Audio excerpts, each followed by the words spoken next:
अस्सलाम वालेकुम दोस्तों, मैं हूं आपका मेज़बान नवाज़ बलोच। दोस्तों, ठुल ए सेक्शन थाना की हदूद में आज एक नाखुशगवार वाक़या पेश है, जहां पर सरकी और दाया बरादरी के दरमियान तसादम हुआ, जिसके बायस औरतों को शदीद चोटें लगी। इस हवाले से मुतासरा औरतें मदद के लिए ए सेक्शन थाना पहुँच गई हैं। मज़ीद देखते हैं इस वीडियो में। आप सबसे गुजारिश है कि वीडियो के आखिर में अपनी राय, इज़हार राय से हमें ज़रूर आगाह करें और हमारे वीडियो को लाइक, शेयर और कमेंट ज़रूर करें।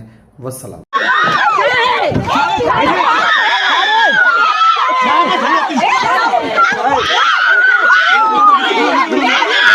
सब खिलाफ तो नहीं, पर मांखे तकदीर टोड़ियो माने भड़वण सां गंढिजी विया।